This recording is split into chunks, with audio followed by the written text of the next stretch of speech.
মুসা নবী আলাইহিস সালাম তাওরাত কিতাব পড়তেছিলেন। তাওরাত কিতাব পড়তে পড়তে এক সময় আমার নবীর শান ও মান পড়তে লাগলেন। পড়তে পড়তে দেখতেছেন ওই নবীর উম্মতের কথাও লেখা। সুবহানাল্লাহ বলেন। ওই নবীর উম্মতদেরকে আমার আল্লাহ এমন দামি বানিয়েছেন, মুসা নবী বলতে চাচ্ছেন যে ও আল্লাহ, আমার যেই কিতাব তুমি দিয়েছেন তাওরাত কিতাব, আমি তাওরাত কিতাব চাই না, আমি মুসার নবুয়াতি বাদ দিয়ে দাও, আমাকে ওই নবীর উম্মত বানাও। সুবহানাল্লাহ। কোন নবীর উম্মত? যেই নবী আখিরি নবী। সুবহানাল্লাহ বলেন। যেই নবী শেষ নবী, যেই নবী শাফায়াতের কান্ডারি নবী, যেই নবীর উম্মতেরা শাফায়াত করবে অন্যান্য নবীদেরকে। সুবহানাল্লাহ বলেন। অন্যান্য নবীদের জন্য সুপারিশদার হয়ে যাবে আপনার আমার নবীর উম্মতগুলো। তাই এই নবীর জন্য মুসা আলাইহিস সালাম পর্যন্ত বলেছিলেন, ও আল্লাহ, আমার নবুয়াতি বাদ দিয়ে আমাকে উম্মতে মুহাম্মদি বানাও। আমি আর আপনি বিনা দরখাস্তে ওই নবীর উম্মত হয়েছি। দামি না বেদামি? দামি। তো ওই নবীর দামি নবীর উম্মত হয়ে আমাদের কাজটাও তো দামি হওয়া দরকার। কথা বলেন।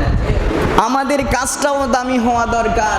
আমি আর আপনি যদি আমাদের কর্মটাকেও দামি বানাইতে পারি, ওই নবীর সাথে এক জান্নাতে থাকতে পারবো। আলহামদুলিল্লাহ বলুন। আল্লাহ আমার নবীকে জান্নাতুল ফেরদাউস দিবে, কোনো সন্দেহ আছে? শুধু জান্নাতুল ফেরদাউস দিবে না, আমার নবীকে সমস্ত 8টা জান্নাতের মালিক বানিয়ে দিয়েছেন আল্লাহ। সুবহানাল্লাহ বলেন। আমার নবী যেই জান্নাতে যাওয়ার ইচ্ছা পোষণ করবে ওই জান্নাতেই যাবে এবং ওই জান্নাতি উম্মতদেরকে দান করবে। সুবহানাল্লাহ বলেন। আমি যদি বলি আমার নবীকে জান্নাতুল ফেরদাউস দিবে, তাহলে এটা ভুল কথা। এটা কি কথা? আল্লাহ সমস্ত জান্নাতের মালিক বানিয়ে দিয়েছেন আমার নবীকে। সুবহানাল্লাহ বলেন। তো আমার নবী হলেন সমস্ত জান্নাতের মালিক। সেই নবী পাক সাল্লাল্লাহু আলাইহি ওয়াসাল্লামের উম্মত হয়েছি।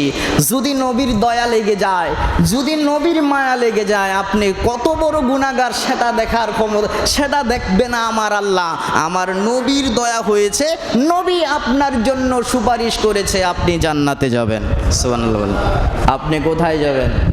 জান্নাতে যাবেন। তো জান্নাতে যাইতে চাই কি চাই না? আমরা তো জান্নাতে যাওয়ার পাগল, ঠিক না?